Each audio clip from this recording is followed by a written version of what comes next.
Good afternoon, everybody, and welcome to the Manningham Business Network webinar series on the how-to.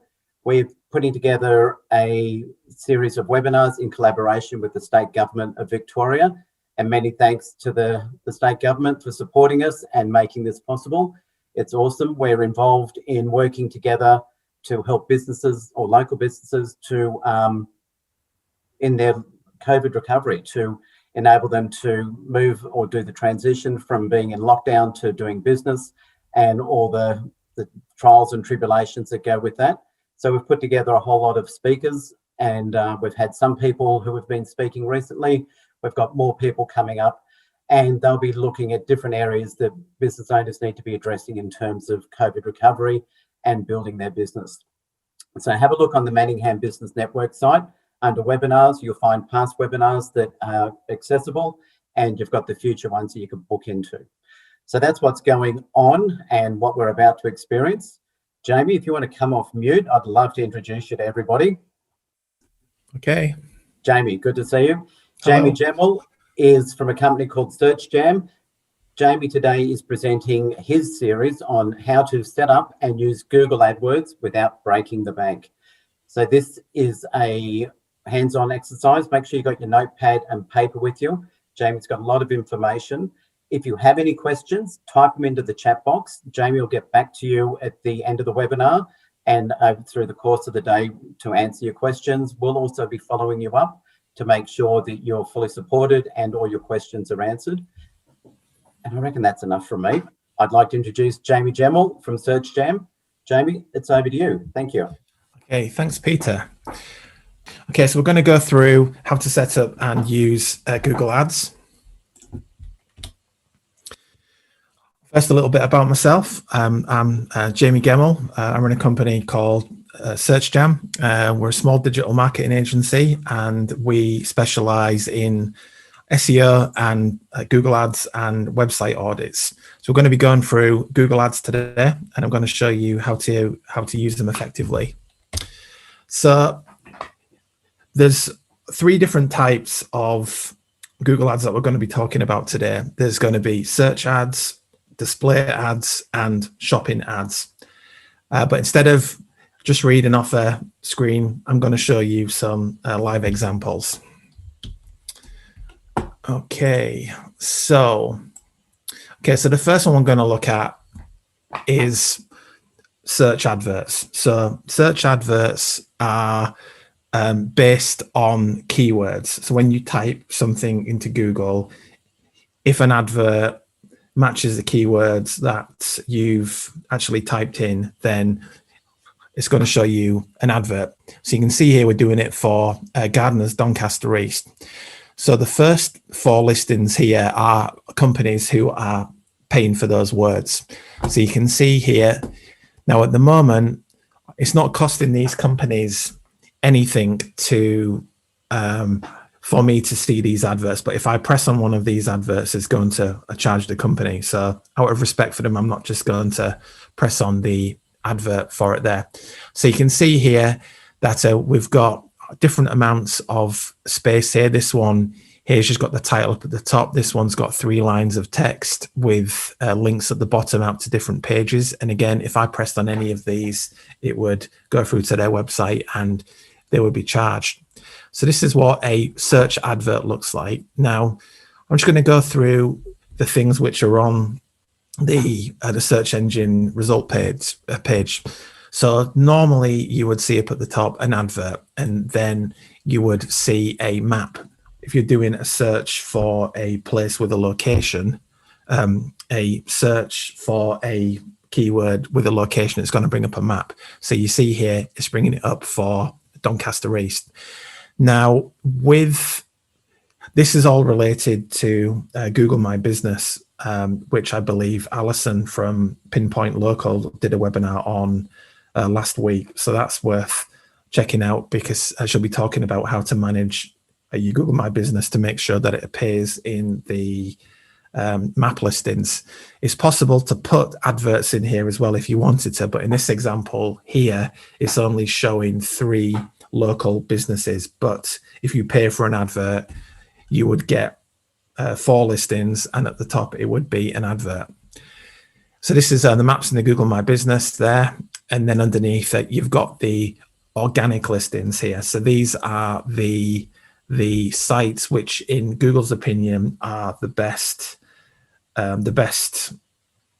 answers for the question that you've asked Google, and it thinks that based on the content on the page and also the quality of the backlinks from other sites that are linking to the site. So in Google's opinion, these are the best listings for this particular search query.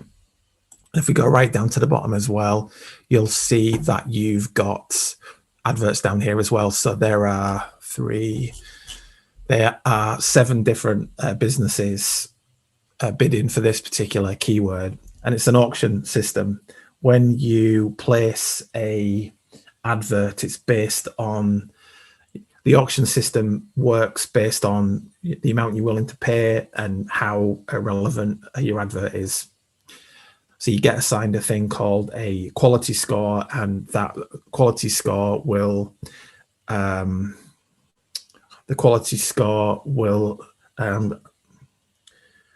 depend on whereabouts you're placed on the page there.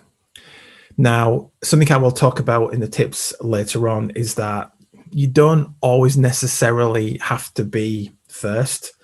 If you've got a query which is like very, very time sensitive, like emergency locksmith or something like that, and you just want a locksmith and you're going to press on the first link that you get, then maybe it is worth being up at the top. But normally what happens is you would do a bit of research before you actually decide to go ahead with a company. So if you're paying $10, for example, to be first, or you can pay $7.50 to be second, then it would be worth experimenting with your positions to see whether it's actually worth paying for, whether it's worth paying to be first or not. So this is a search advert.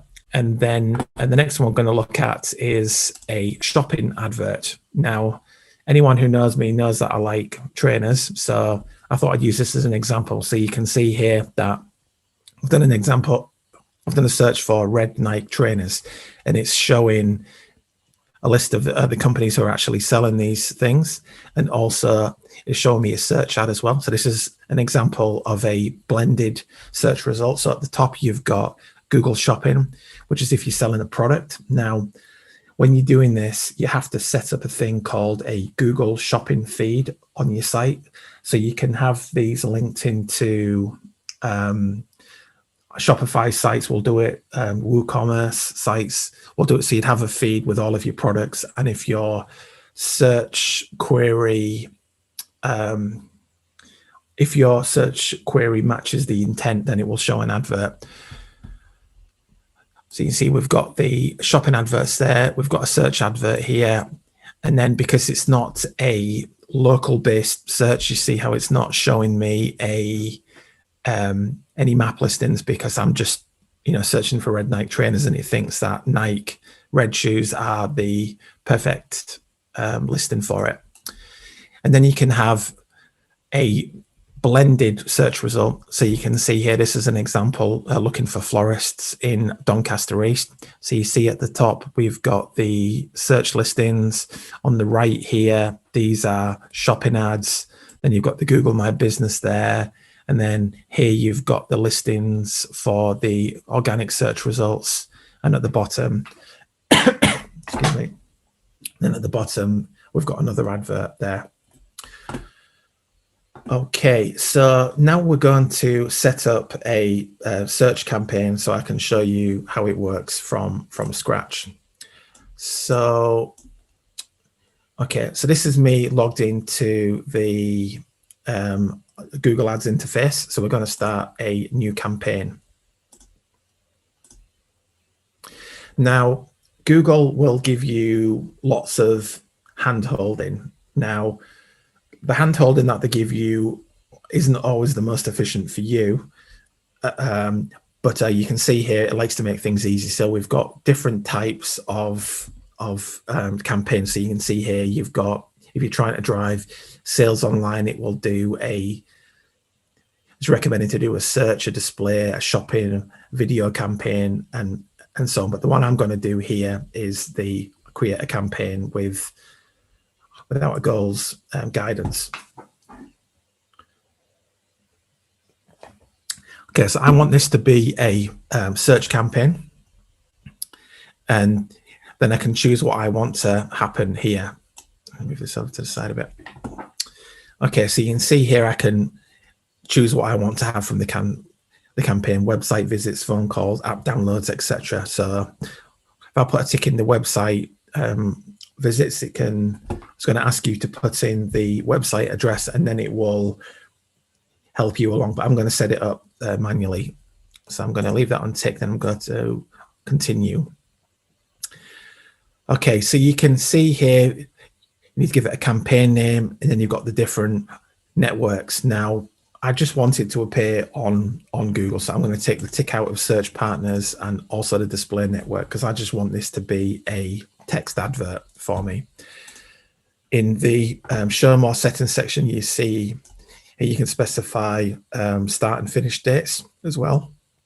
And there's also a thing called dynamic search ads, which is where it will make up an advert for you on the fly. It's not something that I personally like to do. I like to just specify the text that I actually want on there, but this is an option what's available to you. Now, we will come back to this later on, but you see by default, it's wanting to show everyone in the world. Now, you need to have a think about what sort of business you are. Now, if you're a florist in the Doncaster East region, you don't want your adverts showing to people outside of a certain radius. There's no point in showing your adverts to people in Sydney, Brisbane, Darwin, Perth, etc. So you can specify the locations where you want your adverts to show. So your options for that, if you go to enter another location, and if you go to advanced search there, so sometimes you can just put in a postcode. So I know this is a postcode for Doncaster East. It's not showing it on, oh yeah, there. Okay, so you can see, you can do it for certain postcodes there, or you can do a radius as well. So if we want to do a radius of, by default, it goes to miles. So a 15 kilometer from Doncaster East, and you see there, it will go and show you the service area. So it's a good idea to have a think where you want your adverts to actually show. So we're going to get rid of the postcode one there, and we'll just leave it there. Okay, the languages, now you can have different versions, audiences as well. If you've got a list of people that you want to show the adverts to, you can update those into the system, and you can specify a budget per day. Now, Google's advice will always be to increase the budget here, but if I was gonna start off with something, I would start off with a budget of $10 a day, just to see how much your clicks are going to cost, and then just go from there. So I'm going to put it in for $10 per day.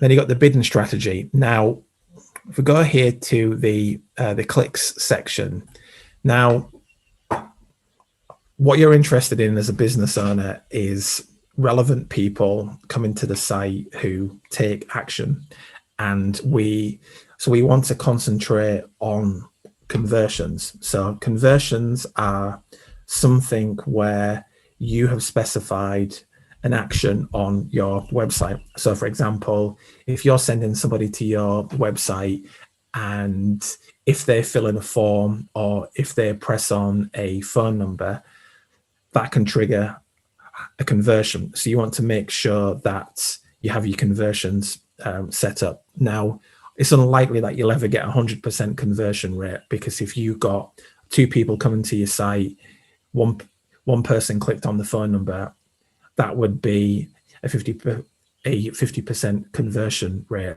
and which is probably the best that you can hope for there. Now, another thing that I like to do here is I like to set a maximum cost per click, and I also like to set my bidding strategy to manual. Now, Google doesn't like you to do this. This is just what I do because I like to be in control of the budget that I am actually spending. So I'd always go to manual CPC, and you can see it warns you about this. But when you're setting up an account, you're just basically doing a lot of testing just to see what works. So we're going to leave this here. And then you can see we've got the site link extensions. Now, we're going to be setting this up for the Manningham Business Network. Now, if we go back to the Gardeners listing here, you can see here it had links for the different services about us and how it works. So this gives you an opportunity to be, I've lost my screen. Yeah, so this gives you a location where you can put in site links. So if I bring up the Manningham Business Network site here, so we want to put a site link into the webinars section. So I go to copy link address and in here and go to site link extensions, press on plus. And then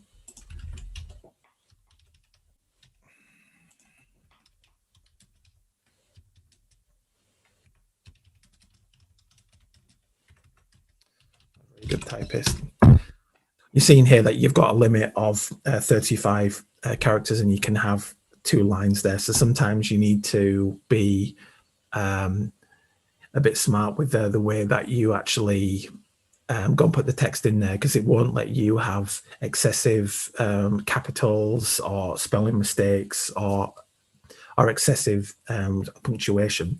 So this is an example here of the webinars that we could put in. We could also put in events as well.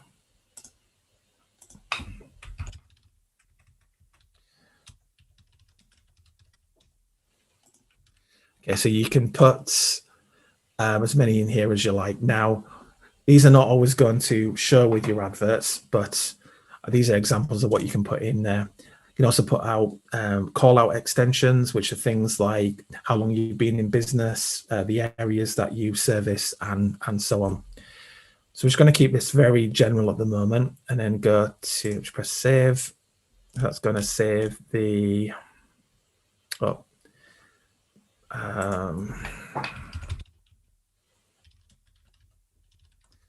in some text in here, just get rid of the box.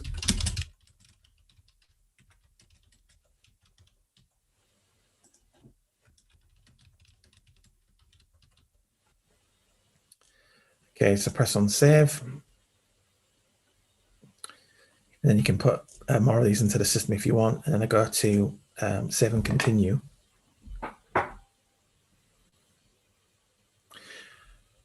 Okay, so that was the campaign.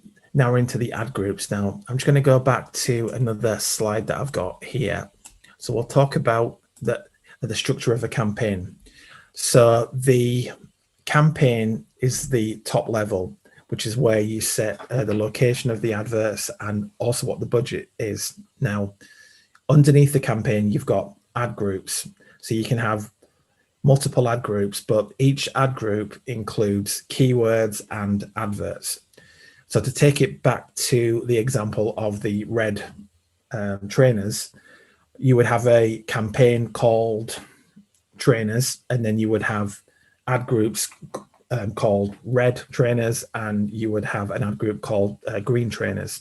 And then the keyword for red trainers would be red trainers, and the keyword for the green would be green trainers.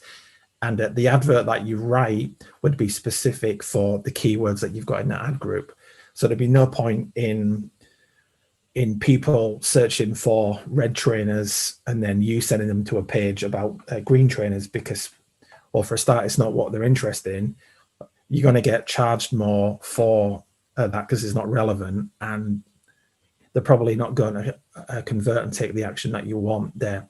So you can have multiple ad groups in there, and if you become more advanced with Google Ads, you would go and split up into multiple campaigns, because say if you had ad groups for red, green, and blue, and your budget was $100 per day, and the clicks for red shoes were more expensive and there was more of them, then the red ad group would go and take more of your budget.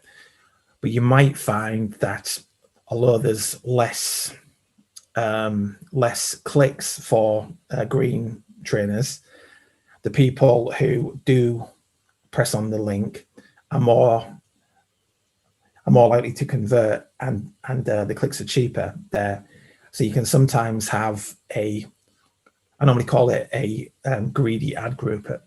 You can have a greedy ad group which will go and take more of its fair share of the campaign. So that's a good example. Once you've got some data, to make sure that you go and have a look at what keywords are costing you the most, and then if necessary, you can take the keywords out of an ad group and put them into their own campaign.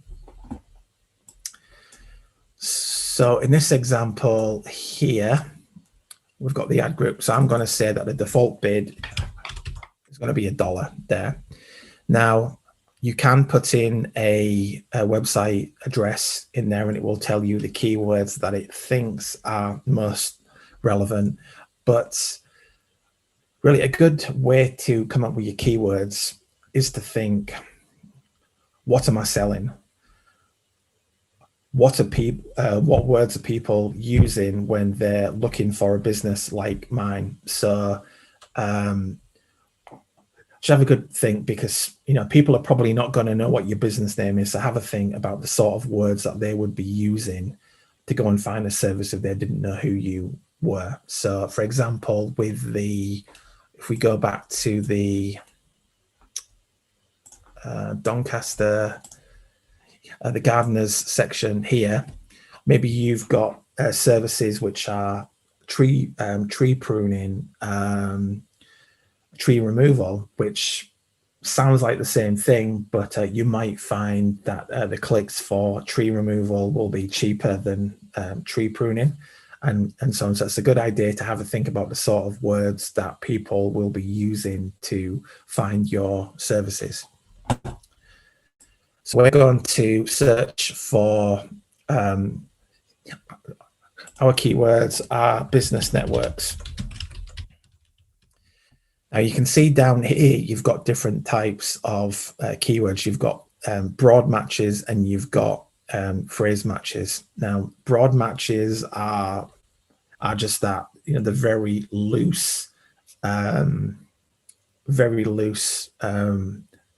keywords, which can mean many things. So it's a good idea to have phrase match. So I want to go here. If somebody uses the word business networks, I want the advert to show up. Or if someone there. Now,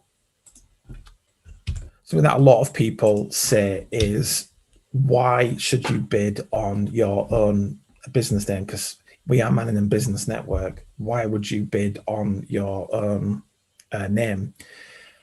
If somebody searches for you by name, there's a high chance that you're going to come up first. With an advert, it guarantees that you're coming up first. Now, we've got some clients where brand name searches are 4 cents per click. And so that's guaranteeing you that you've got top position. And also it means that your competition are not able to go and appear first in the adverts when somebody's doing a search for your brand name.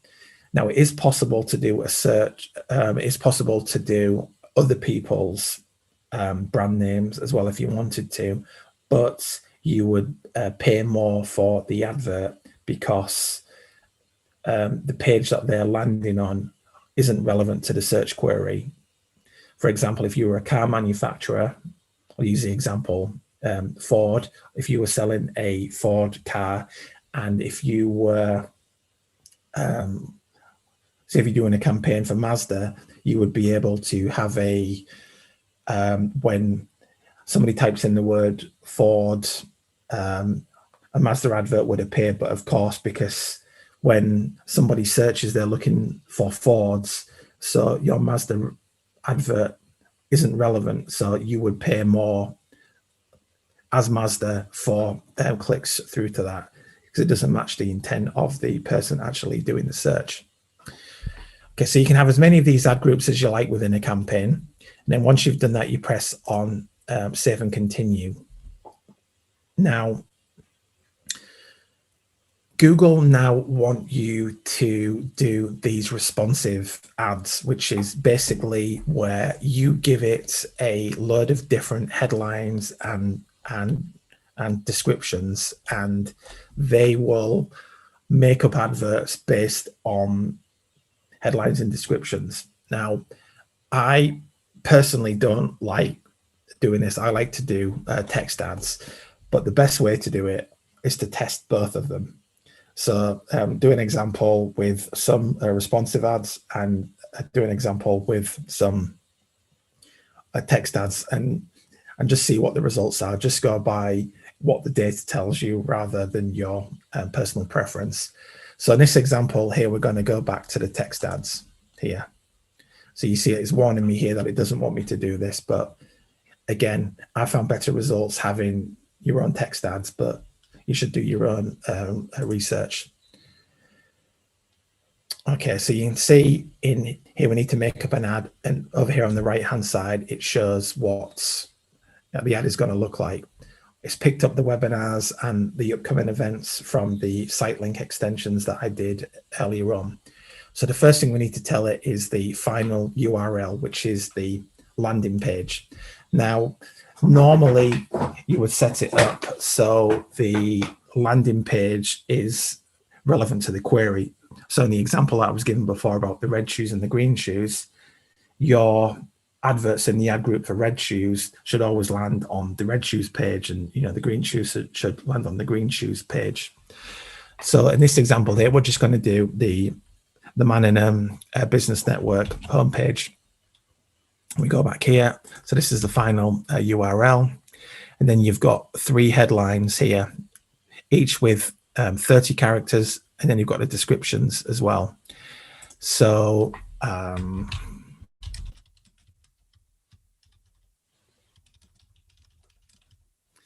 so this is a perfect example here about how sometimes what you want to type, I just won't fit in. So yes, let's just change that. And then in here, Manning. Yeah. It's always a good idea to fill out as much as you can. So if you've got the opportunity for 3 headlines, you should use them. Now, your 3 headlines are not always going to appear, but if the space is there, you should try and use it. So we'll go in here, monthly events. Then in the description, so I'm just going to go to the home page here. I'm just going to copy that. Oh, wow. That's 89 characters. And then you could just, get some more text. I'll just take this text here.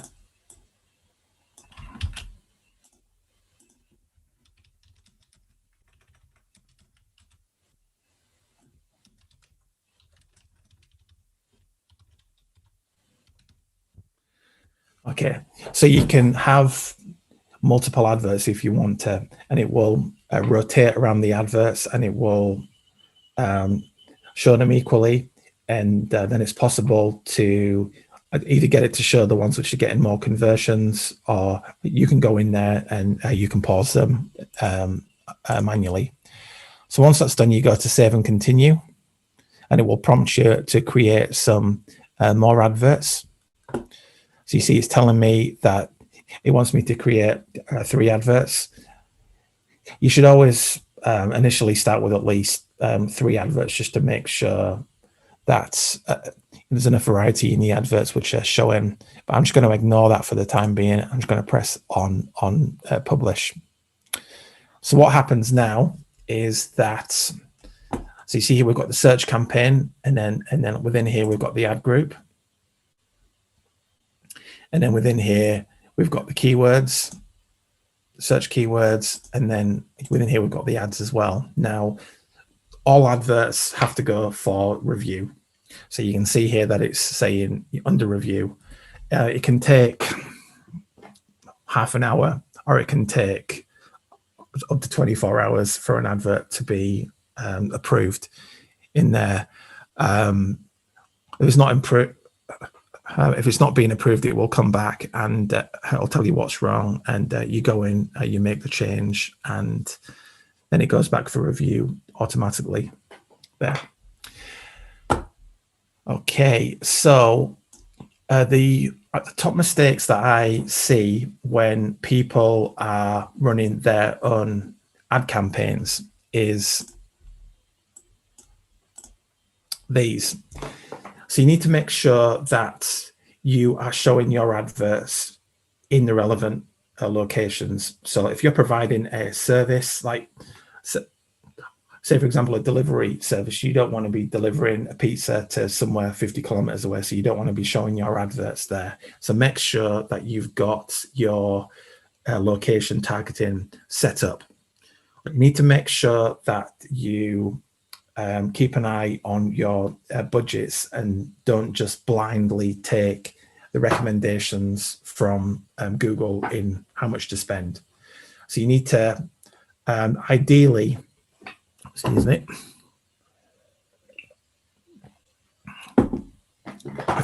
ideally you need to come up with a figure for,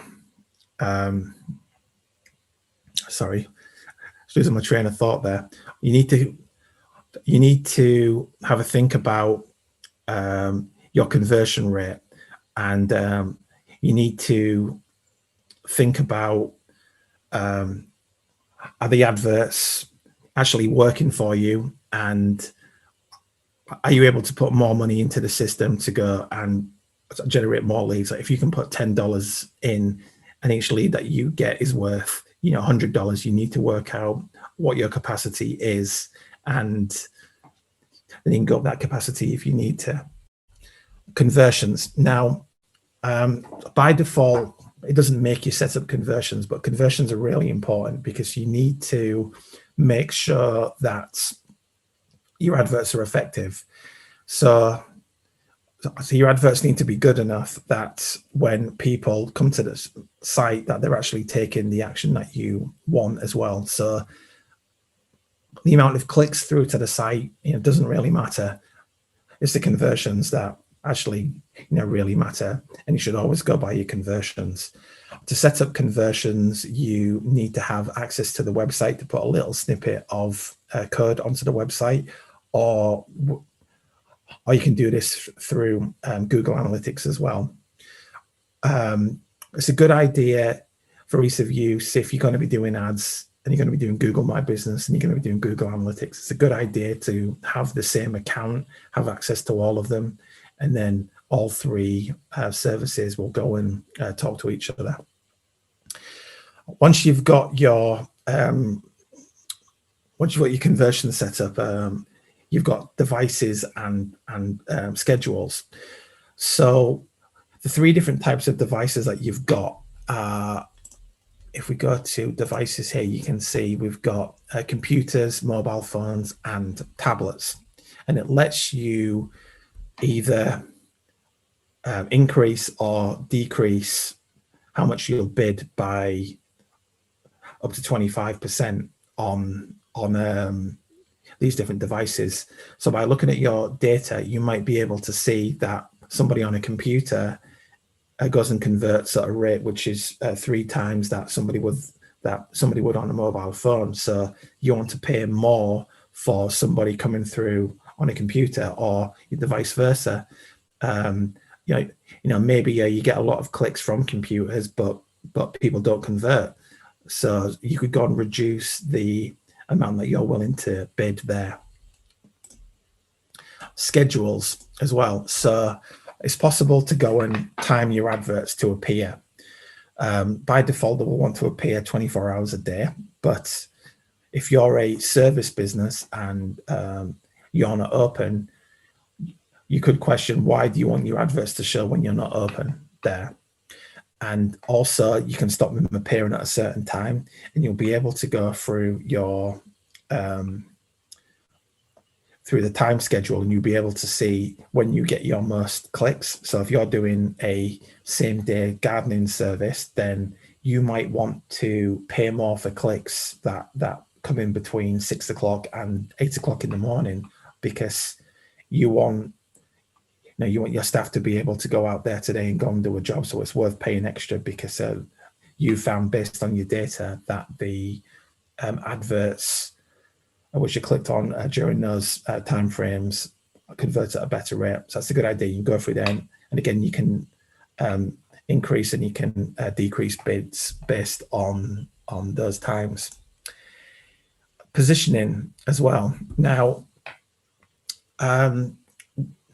you would think being first would be the best thing, being up at the top. And if you've got a service which is like an instant, purchase, like a locksmith, for instance, there's a fair argument that you want to be first. But I've seen examples of where first position can be $20, but the second could be $5 or less. So you need to go through your data and make a judgment call on when it would be worth actually paying more to be first, because people do research. I don't believe that people will automatically go and press on the first thing and just go. They will do a bit of research. So sometimes it's better to not be first there. So that's the top 5 tips there. Thank you for listening to me. Thanks very much, Jamie.